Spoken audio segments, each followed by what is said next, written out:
이제 11월부터 우리가 위드 코로나 이제 이 정책이 시행이 되어지면서 우리 종교 모임에 대한 시책도 좀 몇 가지 바뀌어졌습니다.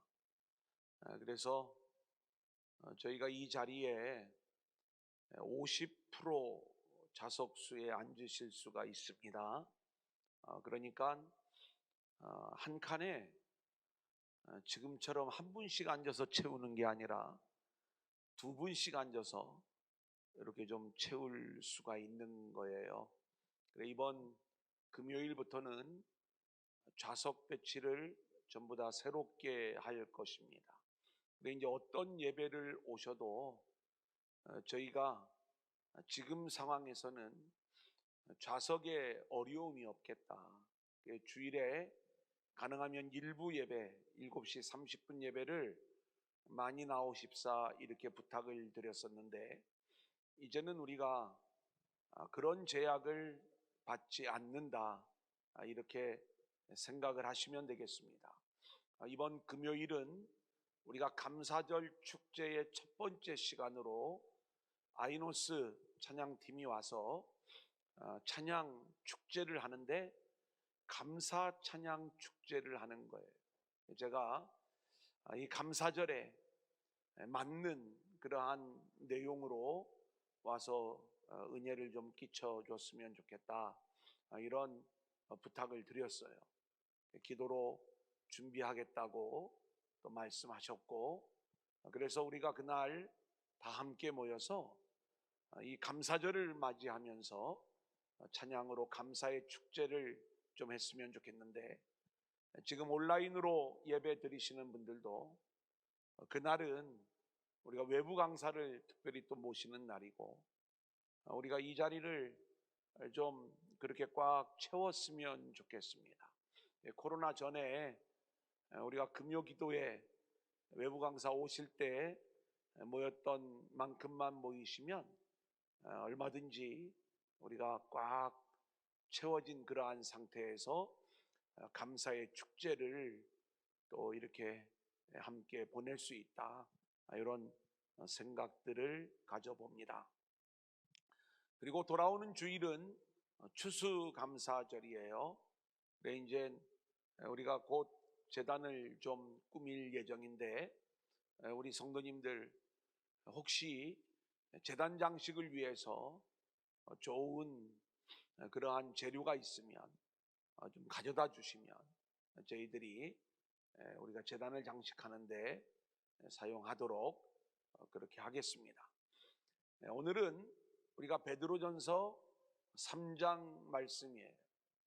특별히 아내들아라고 하는 이야기만 나오는 게 아니라 남편들아라고 하는 이야기도 나와요. 근데 이것은 아내와 남편들을 향한 이야기이면서 동시에 이 시대의 우리 성도들에 대한 이야기를 담고 있다, 이렇게 말씀을 드릴 수가 있겠습니다. 베드로전서의 내용을 우리가 계속 공부를 하고 있는데, 베드로전서의 가장 핵심적인 내용은 나그네들에 대한 이야기를 우리 가운데 말씀해 주고 있는 것이죠. 특별히 사도 베드로가 나그네라고 부르고 있는 사람들은 흩어진 유대인들이었어요. 근데 이 흩어진 유대인들이 바벨론 포로기 때부터 흩어지기 시작을 해서 아시아, 소아시아 지역에 흩어져 있으면서 이들이 복음을 받아들인 유대인들이었죠. 이들을 향한 당부의 편지를 쓰고 있는 것이 바로 베드로전서다, 이렇게 말씀을 드릴 수가 있는 것입니다. 베드로는 이들을 나그네라고 부르는데, 이 나그네의 정체성은 이 땅을 살아가는 우리 성도들의 정체성과 똑같은 거예요. 그래서 우리가 살아가고 있는 이 땅의 인생이 나그네 인생인 것을 알아야 되고, 제가 흔히 연극 무대와 비유할 때가 많이 있는데, 우리는 무대 위의 인생을 살아가는 거고, 진짜 인생은 무대에서 내려오는 건데, 언제 우리가 무대에서 내려오느냐? 죽음으로써 무대에서 내려오는 거예요. 하지만 이 죽음이 끝이 아니라 영원한 세계의 인생이 시작되는 것이다. 이렇게 우리가 생각하시면 되겠습니다.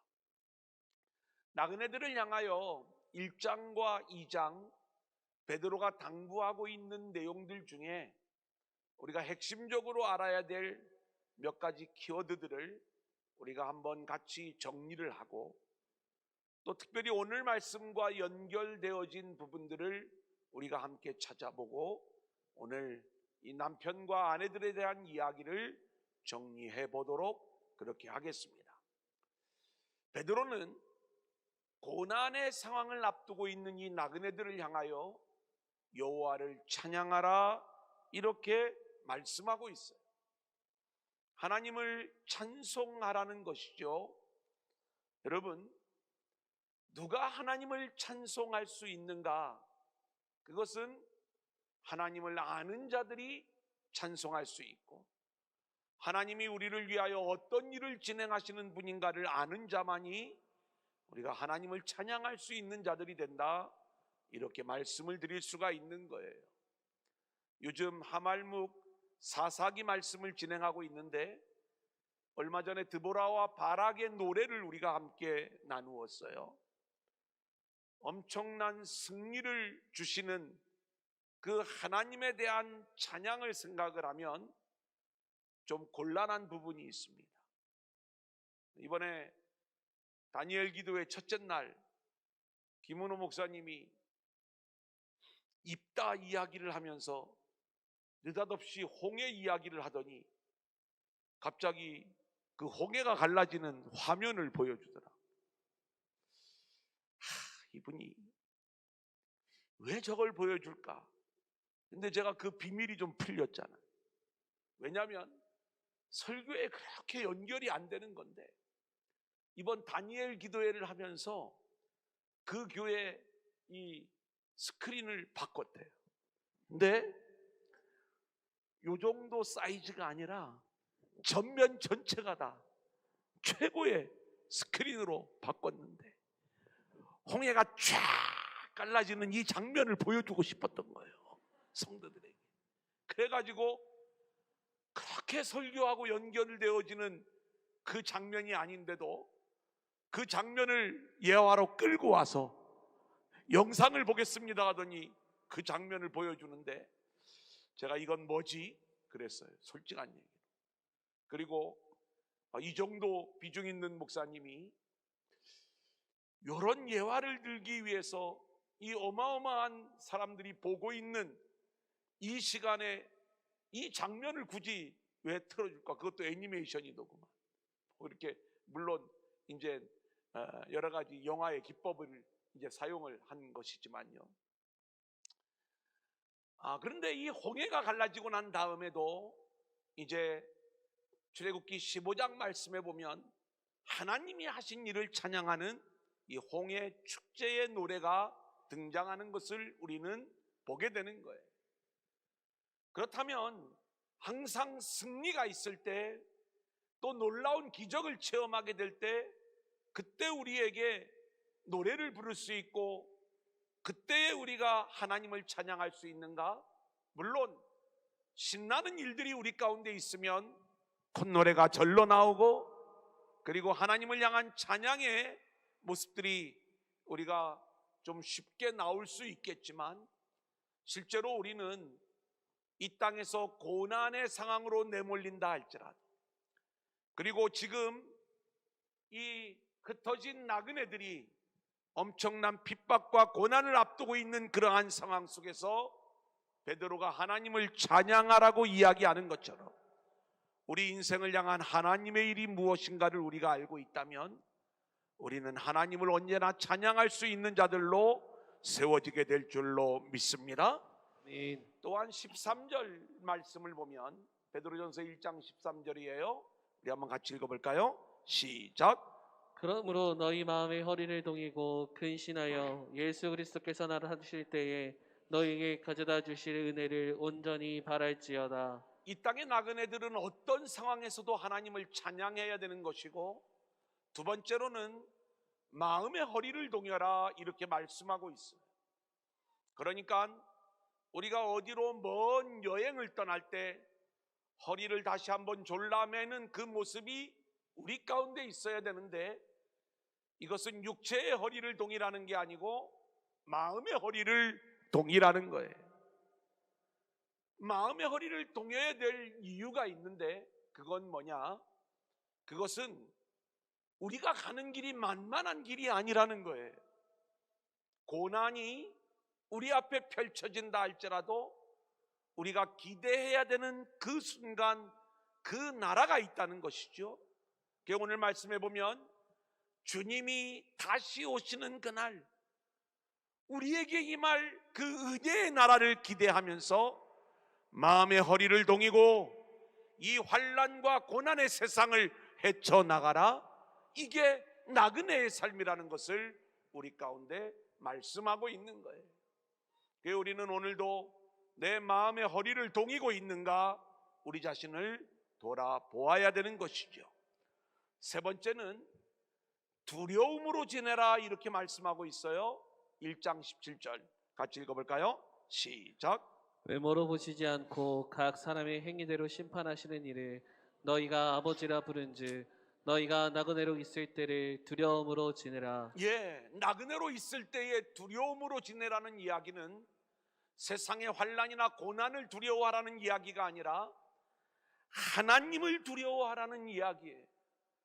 심판의 날, 마지막 날, 그 날을 우리가 생각하면서 우리는 늘 하나님을 경외하고 두려워함으로 이 땅의 인생을 살아가는 것, 이것이 나그네 인생이다 이렇게 말씀드릴 수가 있는 거예요. 자, 그 다음 1장 22절 같이 읽어볼까요? 시작. 너희가 진리를 순종함으로 너희 영혼을 깨끗하게 하여 거짓이 없이 형제를 사랑하기에 이르렀으니 마음으로 뜨겁게 서로 사랑하라. 한번 따라해 볼까요? 마음으로 뜨겁게 서로 사랑하라. 서로 사랑하라.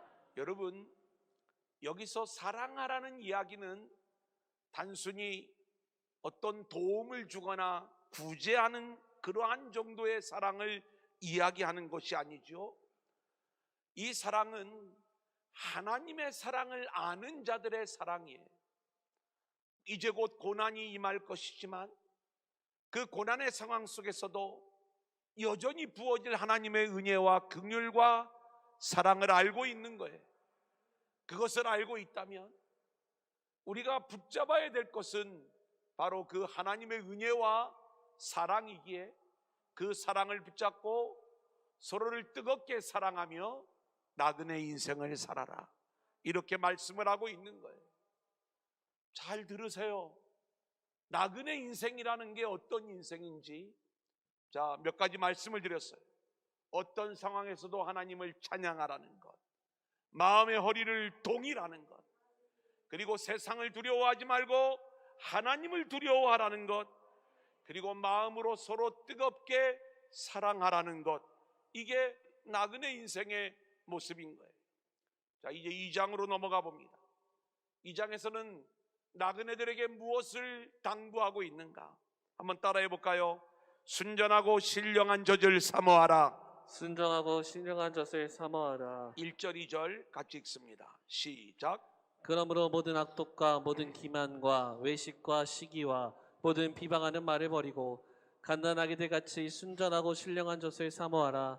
이는 그로 말미암아 너희로 구원에 이르도록 자라게 하려 함이라. 여기서 말씀하는 순전하고 신령한 젖은 영원토록 변함이 없는 하나님의 말씀이라고 말씀드렸어요. 자, 그렇다면 우리가 나그네로서 먹어야 될 것, 사모해야 될 것, 이 맛을 아는 자들만이 사모할 수 있다 이렇게 말씀을 드렸죠. 그것은 하나님의 말씀인 거예요. 그래서 우리가 말씀을 배우고 말씀을 먹는 일에 게을리해서는 안 되는 거예요. 우리가 오늘 수요 예배 때문에 이 시간에 우리가 다니엘 기도회를 진행을 못하지만 제가 밴드를 통해서 이 다니엘 기도에 다 참석을 했으면 좋겠다 이렇게 부탁을 드렸어요.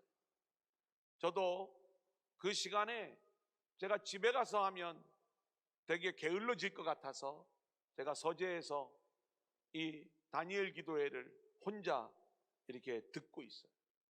근데 이제 찬양할 때도 왜 이렇게 또 찬양을 잘하는 거예요. 이렇게.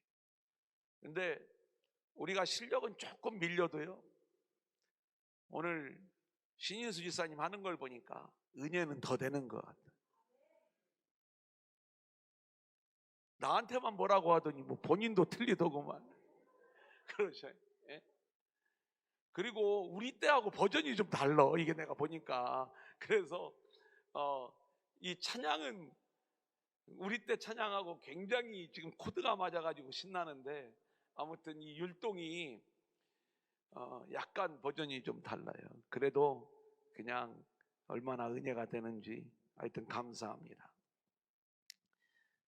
뭔 얘기하다가 이제 나그네 인생 얘기하면서 우리가 하나님의 말씀을 사모하는 자들이 되어야 된다. 이게 나그네의 인생을 살아가는 모습이 되는 거죠. 자, 그 다음에 거룩한 제사장이 되라. 5절 말씀이에요. 시작. 너희도 산돌같이 신령한 집으로 세워지고 예수 그리스도로 말미암아 하나님이 기쁘게 받으시 신령한 제사를 드릴 거룩한 제사장이 될지니라. 여러분, 우리가 거룩한 제사장의 삶을 살아가는 것은요, 예수 그리스도가 우리에게 버린 돌이 아니라 보배로운 산돌이 되어 우리 안에 들어오실 때 우리는 신령한 집, 거룩한 성전으로 세워지는 거고, 그렇게 거룩한 성전의 삶을 살아가는 자들은 매일매일의 삶이 하나님을 예배하는 제사장의 삶이 되는 거예요. 이게 나그네 인생인 거예요. 이 땅에서 우리는 매 순간 우리의 삶이 하나님을 예배하는 거룩한 제사장의 삶이 되어질 수 있기를 소원합니다. 아멘. 자, 그리고 나서 이제 오늘 말씀과 연결되어지는 두 가지를 우리가 함께 나누게 돼요. 13절 14절 같이 읽어볼까요? 시작. 인간의 모든 제도를 주를 위하여 순종하되 혹은 위에 있는 왕이나 혹은 그가 악행하는 자를 징벌하고 선행하는 자를 포상하기 위하여 보낸 총독에게 하라. 예, 여기 보니까 왕이나 총독에게 순종하라 이렇게 말씀하고 있어요. 모든 제도를 누구를 위하여 순종하느냐? 주를 위하여 순종하라고 말씀하고 있어요. 여러분, 이건 저를 잘 보셔야 돼요. 뭐냐면 우리가 오해하는 게 있어요. 이 땅은 우리가 내려놓고 가야 될 곳이에요. 그리고 이 땅은 우리가 결국 멸망당하고 심판받을 세상이 이 땅이에요.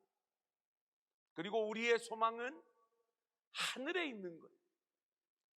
이것을 우리가 놓치지 말아야 되고요. 첫 번째는, 그러면 목사님, 기독교인의 사회 참여는 안 되는 겁니까?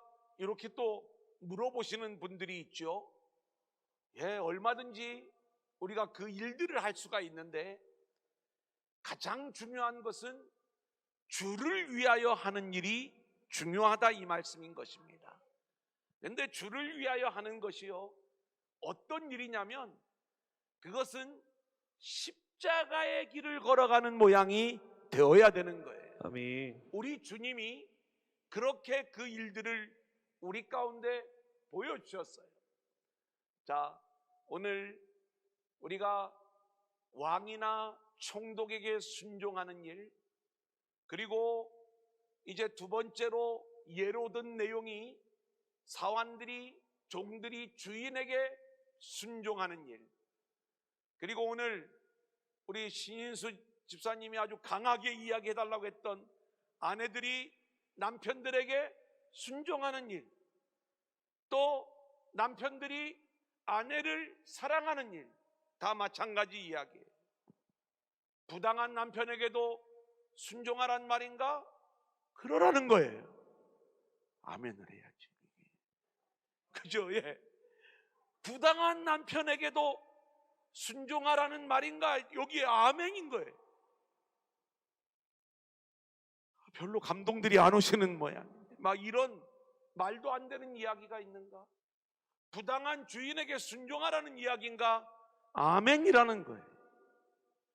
부당한 제도, 부당한 왕, 총독에게도 순종하라는 얘기인가? 아멘이라는 거예요.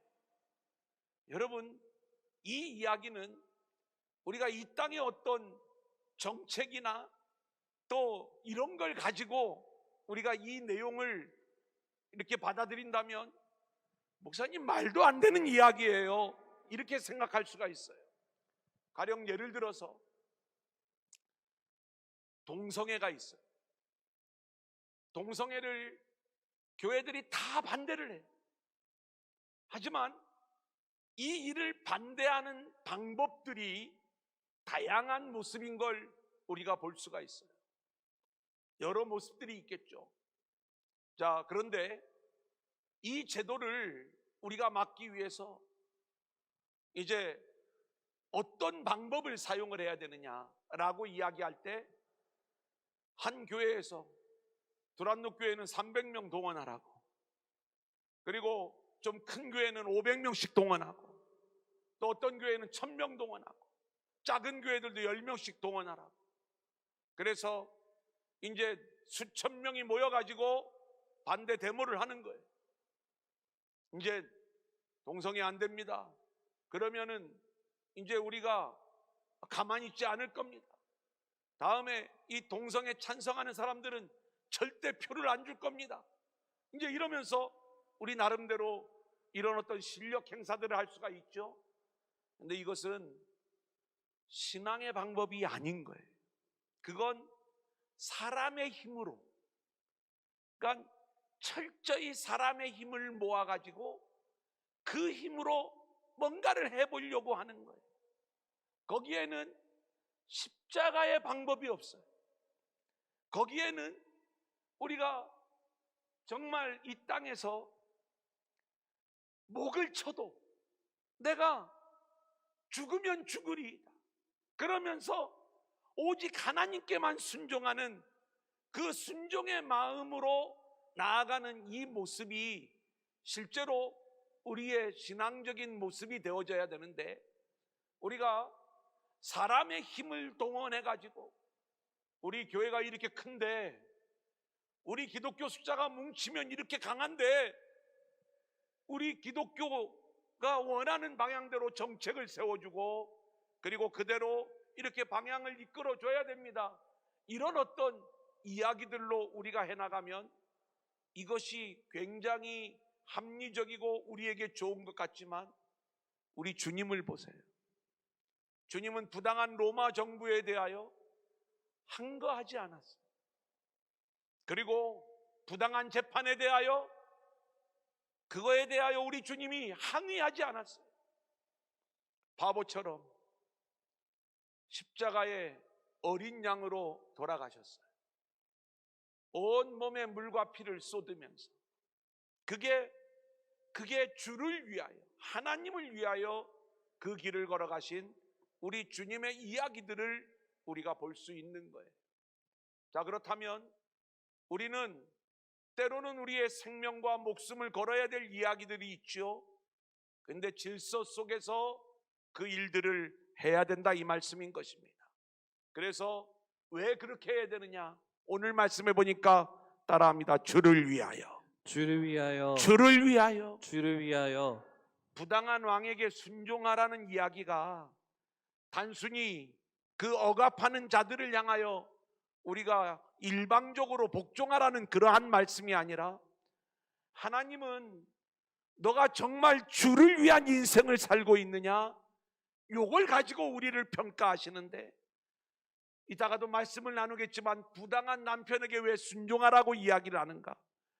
그 남편 편을 하나님이 들어주시는 게 아니에요. 우리는 늘 주를 위한 인생이 되어야 함을 말씀하는 거예요. 아멘. 그래서 우리가 이 나라의 질서나 이런 여러 가지들이 마음에 들어가지고 아니지요. 하지만 우리가 그것을 지켜나가는 이유는 뭐냐? 주를 위하여 이 일들을 우리가 지키면서 우리가 감당해야 될 사명을 감당하는데, 때로는 우리의 신앙을 지키다가 다니엘처럼 사자굴에 던져질 수가 있어요. 다니엘이 자기의 실력을 발휘해가지고 자기 편의 사람들을 모아가지고 대적들과 정쟁을 일삼으며 그 일들을 진행할 수도 있었겠지만, 다니엘은 그 일을 하지 않고 세상의 힘을 사용하지 않았어요. 하나님을 신뢰하면서 사자굴에 던져지는 거예요. 근데 하나님의 승리가 나타나는 거예요. 여러분, 이 땅에서의 승리도 우리가 힘을 모아가지고 승리하는 게 아니라 하나님의 승리가 나타나야 될 줄로 믿습니다. 아멘. 그걸 얘기하는 거예요. 이게 기독교인의 삶의 자세다. 그래, 이제 우리가 주인들에게 순종하는 것. 자, 오늘 말씀 18절 말씀, 사환들아, 우리 한번 같이 읽어볼까요? 시작. 사원들아, 범사에 두려워함으로 주인들에게 순종하되 선하고 관용하는 자들에게만 아니라 또한 까다로운 자들에게도 그리하라. 자, 선하고 관용하는 주인들에게만 순종할 것이 아니라 까다로운 주인에게도 순종하라고 말씀하고 있어요. 여러분, 이게 성경입니다. 내 마음에 맞지 않는 주인에게 왜 순종하라고 성경은 이야기하는가? 부당하면 따져야죠. 갑질하는 주인이 있다면 우리가 항의해서 바로 잡아야죠. 그런데 우리가 얼마든지 그 주인을 고발하고 우리 나름대로 정의를 세운다고 그렇게 세울 수 있고, 또 갑질하는 주인들 동영상을 촬영해 가지고 얼마든지 그 내용을 우리가 터뜨리면서 뭔가 여론의 우위를 점하고 그 주인을 망신시킬 수 있지만, 우리는 그 일을 가지고는 그 영혼을 구원할 수가 없는 거예요. 그래, 우리가 이건 주님의 방법이 아닌 거예요. 까다로운 주인에게도 순종하라는 이야기는, 이 땅을 나그네로 살아가는 사람들은요, 그렇게 이 땅에서 뭐가 그리스도의 길인지, 어떤 길이 주님이 우리에게 원하는 십자가의 길인지 이 길을 알으라는 거예요. 교회에서도 마찬가지죠. 대우해 줄 만한 사람에게만 적당히 잘 대우해 주는 것, 그것은 세상 나라와 다를 바가 없는 거예요. 내가 감당하기 어려운, 그리고 나를 핍박해오는 사람들에 대하여도 우리가 주님을 대하듯이 그 영혼을 대하면서 우리가 사랑하고 섬기는 것. 할렐루야. 까다로운 자들을 더 품고 더 사랑하는 것, 여러분, 이것이 주님을 대하는 우리의 마음처럼 그 삶이 나와야 되는 것이고, 우리 주님은요 그걸 보시겠다는 거예요. 오늘 아내들, 남편들에 대한 이야기도 바로 이 말씀의 연속선상에 있다. 넘겨보겠습니다. 뭐라고 말씀하시는가? 1절 2절 아내들아, 시작. 아내들아, 이와 같이 자기 남편에게 순종하라. 이는 혹 말씀에 순종하지 않는 자라도 말로 말미암지 않고 그 아내의 행실로 말미암아 구원을 받게 하려 함이니 너희의 두려워하며 정결한 행실을 봄이라. 한번 따라합니다. 아내들아, 아내들아, 이와 같이. 이와 같이. 다시 한번, 이와 같이. 이와 같이. 이와 같이가 뭐예요? 부당한 왕들에게 순종하라고 말씀했어요. 부당한 주인에게도 순종하라고 이야기를 했어요. 이처럼 부당한 남편이라 할지라도 그 남편에게 순종하라, 이 말씀을 하고 있는 거예요. 좋은 남편에게만 순종하라는 게 아니라 뭔가 까다로운 남편, 내가 평생에 지고 가야 될 십자가와도 같은 남편, 그 남편에게도 순종하라는 거예요. 이유가 있어요. 왜 그렇게 이야기를 해요? 그 아내의 행실로 말미암아 혹 그 남편이 구원을 얻을까 봐, 그죠? 그 아내의 행실로 말미암아 구원을 받게 하려 함이니, 말로는 아무리 이야기해도 복음을 받아들이지 않는 그 남편, 혹여 순종하는 아내의 행동으로 인하여 그 복음을 받아들일까? 구원을 받을 수 있을까? 그래서 2절에 보면 너희의 두려워하며 정결한 행실을 봄이라 이렇게 말씀하고 있는 거예요. 여러분, 우리는 하나님 앞에 남편을 잃을 수 있어요. 못 살겠다고, 어떡하냐고. 그런데 내가 남편이 나를 엉망으로 대한다고 나도 남편을 내 성격대로 그렇게 대하면 하나님은요 그것을 절대로 인정하지 않으세요. 왜냐하면 그게 내 남편하고 어떤 관계로 살아가냐를 보는 게 아니라 너 하나님하고 바른 관계 속에 있는 거니? 도대체 하나님하고 어떤 관계로 살아가고 있는 거야? 늘 기뻐하고 늘 감사하고 늘 기도하고 이 삶이 성도의 삶이잖아. 너는 하나님을, 우리 주님을 보배로운 산돌로 영접한 신령한 집, 거룩한 제사장, 하나님을 예배하는 삶이 너에게서 나와야 되는 거야. 그게 하나님 나라의 삶인 것 아니에요. 이 삶을 우리가 가정 안에서 살아내야 되는 거예요. 남편이 엉망이다 할지라도 우리가 그 남편을 섬기면서 그렇게 살아가라는 거예요. 그런데 우리는 이 말씀이요 단순히 아내들에게 남편들을 향하여 이렇게 하라는 말씀으로만 우리가 이 내용을 들을 게 아니라 여기에 아내들은 이 땅의 나그네들인 우리 모든 성도들을 이야기하는 거예요. 그러면 우리가 만나는 모든 사람들에 대하여 부당한 사람이라 할지라도 뭔가 나에게 불편을 주는 사람이라 할지라도 우리의 행실로 인하여 그들이 구원을 얻을 수가 있는 거예요. 아멘. 마치 주님을 대하듯이 만나는 영혼들을 대하면서 은혜와 사랑으로 그들을 섬길 때에 바로 그 모습을 우리 주님이 보시겠다 이렇게 말씀하는 것 아니겠어요? 언제나 하나님의 사람으로서 은혜와 긍휼을 흘려보내는 저와 여러분들이 될 수 있기를 소원합니다. 아멘. 자, 그 다음 3절 4절 같이 읽어볼까요? 시작. 너희의 단장은 머리를 꾸미고 금을 차고 아름다운 옷을 입는 외모로 하지 말고 오직 마음에 숨은 사람을 온유하고 안정한 심령에 썩지 아니할 것으로 하라. 이는 하나님 앞에 값진 것이니라. 아내들의 단장, 여인들의 단장은 머리를 꾸미는 일이에요. 금은 보석으로 치장하는 일이에요. 아름다운 옷을 입는 일이에요. 여러분, 이 일은 우리들에게도 마찬가지예요. 우리가 이 땅을 살아갈 때 우리는 겉사람에게 얼마나 우리의 겉모습을 멋지게 치장하려고 노력하는지 몰라요. 특별히 여기 이제 아내들을 들어서 나그네인 우리 인생들을 이야기하는 거다 이렇게 말씀을 드렸잖아요. 정말 여자들은 뭔가 좀 신경에 큰 변화가 있으면 미장원을 가더라고 이렇게. 그죠? 이제 남자들은 그걸 좀 잘 파악을 해야 되는데 제가 굉장히 그쪽에 좀 둔해요. 그래서 손해를 보는 게 되게 많아. 우리 교회에 우리 교회가 아니라 우리 교회 오시는 선교사님 중에 이쪽으로 진짜 민감하신 분이 한 분 계세요. 양국직 선교사님이라고. 이분은요 딱 오더니 사모님 머리 바뀌었네 그래요.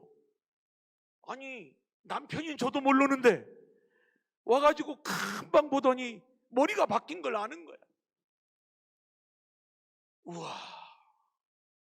그래서 제가 선교사님은 왜 이렇게 육의 눈이 발전했냐고, 영의 눈이 발전해야지. 그러면서 이제 제가 웃으면서 그 위기를 좀 넘겼습니다만은 정말 그런 쪽에 이렇게 아주, 그리고 이렇게 아주 그런 말을 잘 하세요.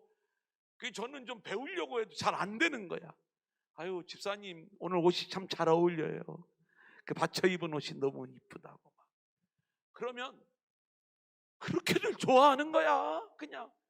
근데 저는요 그 말을 못해. 자랑은 아니에요. 그것도 좀 할 줄 알아야 되겠다라고 제가 보니까. 그런데 바로 이렇게 이제 뭔가 우리가 자신을 치장을 할 때 사람들은 겉모습을 치장하면서 인정받기를 원하는 거죠.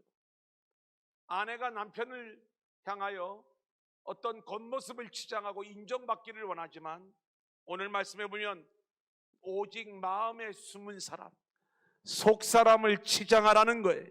아멘. 우리의 속사람이 온유해져야 된다는 거예요. 아멘. 안정되어져야 된다는 거예요. 썩지 아니하여야 된다는 거예요. 여러분, 이 모습으로 우리가 남편을 대해야 된다, 서로를 대해야 된다, 이 내용을 말씀하고 있는 것 아니겠어요? 오늘 베드로가 아내들아 이렇게 이야기하지만 이 이야기는 성도들아 이 이야기예요. 너희는 나그네들이다. 너희가 남편들을 대할 때에, 또 함께 만나는 형제 자매들을 대할 때에 오직 사랑으로 우리가 대해야 되는데 겉모습을 치장하면서 인정받으려고 하지 말고 오직 속사람을 바꾸어가면서 사랑함으로 서로를 대할 줄 알아야 된다, 이 내용을 말씀하고 있는 거죠. 이제 베드로는 한 단계 더 나아갑니다. 어느 정도까지 가느냐? 5절 6절 같이 볼까요? 시작. 전에 하나님께 소망을 두었던 거룩한 부녀들도 이와 같이 자기 남편에게 순종함으로 자기를 단장하였나니 사라가 아브라함을 주라 칭하여 순종한 것 같이 너희는 선을 행하고 아무 두려운 일에도 놀라지 아니하면 그의 딸이 된 것이니라. 여러분, 이 땅의 여인들의 소원, 아내들의 소원은 자신을 정말 공주처럼 아껴주는, 그리고 자신에게 충성하고 자신에게 최선을 다하고 헌신하는 남편을 만나는 것, 이게 아마 여인들의 소원일 거예요. 하지만 오늘 말씀을 보니까 하나님은 그 일에 관심이 없어요. 오히려 사라처럼 남편을 주님, 주라고 칭하면서 순종하는 삶을 살고 있는가, 여기에 하나님의 관심이 있는 거예요. 여러분, 이것이 주를 위하여 이 세상을 살아가는 성도의 모습이 되어져야 된다는 거예요. 여러분, 우리는 남이 나를 사랑해 주지 않으면 왜 이렇게 교회가 사랑이 없느냐고 교회를 욕하고, 또 성도가 이래도 되는 거냐고 그렇게 성도들을 욕할 때가 많아요. 하지만 하나님은 거기에 관심이 있는 게 아니라 내가 그 사랑을 흘려보내고 있는가, 내가 옆에 있는 성도를 마치 주님을 대하듯이, 지극히 작은 소자 한 사람을 주님을 섬기듯이 섬기고 있는가, 여기에 우리 주님의 관심은 있는 거예요. 나를 막대하니까 나도 막대하는 것 아니에요. 그러니까 하나님도 이거 인정해 주셔야 돼요. 이해해 주셔야 돼요. 근데 하나님은 이해 안 하세요. 우리가 얼마나 주님을 사랑하는 그 사랑의 마음으로 그렇게 살아가고 있는가, 이 부분을 우리 하나님은 우리에게 찾고 계시다, 이 말씀인 거예요. 인생이요, 자기가 주인인 사람들은요, 그렇게 다른 사람들이 자기를 사랑해 주기를 원하지만 우리의 인생의 주인이 하나님인 사람들은요, 늘 하나님을 사랑하는 그 마음을 가지고 옆에 있는 형제 자매들을 섬기고 사랑하는 모습으로 살게 되는 줄로 믿습니다. 여러분, 이것이 아내들을 향한 베드로의 당부의 이야기인 거예요. 자, 이제 남편들 각오하세요. 7절 남편들아 시작. 남편들아 이와 같이 지식을 따라 너희 아내와 동거하고 그를 더 연약한 그릇이요 또 생명의 은혜를 함께 이어받을 자로 알아 귀히 여기라. 이는 너희 기도가 막히지 아니하게 하려 함이라. 여러분, 이 말씀은 어떤 말씀이냐? 지식을 따라 아내와 동거하라, 이렇게 말씀을 하고 있는 거예요. 그러니까 아내와 동거하려면 알고 살아야 된다, 이 얘기예요. 너무나 모르고 살아가고 있기 때문에 우리가 이 아내를 제대로 섬기지 못하고 있다는 거죠. 그러면 아내에 대하여 우리가 어떤 지식을 가져야 되느냐? 한번 따라합니다. 연약한 그릇. 연약한 그릇. 그를 더 연약한 그릇이요. 또 한번 따라합니다. 생명의 은혜를 함께 이어받을 자. 생명의 은혜를 함께 이어받을 자. 함께 사는 우리의 아내는요, 연약한 그릇이라는 걸 우리가 알아야 되고요. 그리고 함께 생명의 은혜를 이어받을 자라는 걸 우리가 알아야 돼요. 유대인들은요, 여인들을 우습게 여겼어요. 정말 종처럼 대했어요. 연약한 그릇이라고 하는, 그래서 우리가 더 품어줘야 되고 더 보듬어줘야 될 그러한 대상으로 정하지 않았고요. 그렇게 알지 않았고요. 그리고 함께 구원받아야 돼. 생명의 은혜를 함께 이어받을 자로 아내를 인정하지 않았어요. 그만큼 여인에 대하여 무관심했던 그러한 모습들을 보게 되는 것 아니겠습니까? 여러분, 이 말씀 역시 남편들에게만 이 말씀을 우리에게 주시는 게 아니라, 남편들아라고 하는 이 말씀 속에는, 한번 따라합니다. 성도들아, 성도들아, 나그네들아. 나그네들아, 우리 성도들이 이 땅의 나그네로 살아갈 때에 남편들이 아내를 더 연약한 그릇이요 생명의 은혜를 함께 이어받을 자로 여기며 살아가는 것처럼, 우리는 이 땅의 나그네 인생으로서 우리가 만나는 형제자매들이 우리보다 더 연약한 그릇이요, 그래 우리가 그들을 품어줘야 되는 거예요. 그리고 생명의 은혜를 함께 이어받을 자들로 서로를 여기면서 살아야 됨을 말씀하고 있는 거예요. 아멘. 그러니까 우리가 부당한 남편에게만, 아니 정당한 남편에게만 순종하는 게 아니라 부당한 남편에게도 순종하는 것처럼, 뭔가 그렇게 순종하고 들어오는 아내들에게만 연약한 그릇을 인정하는 게 아니라, 매일매일 바가지를 긁어도 얼마나 연약하면 그렇게 바가지를 긁을까? 우리가 그렇게 그 여인들을 연약한 그릇으로 그렇게 생각을 하면서 생명의 은혜를 함께 이어받을 자로 여기는 모습.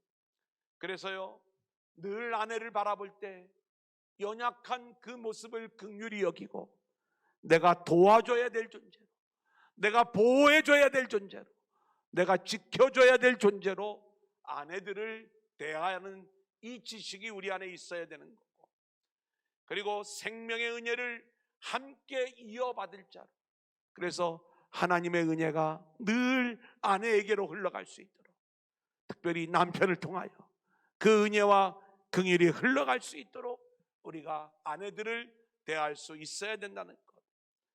자, 그런데 이 마지막 말씀 뭐라고 하냐면, 이는 너희 기도가 막히지 아니하게 하려 함이라, 이렇게 말씀하고 있어요.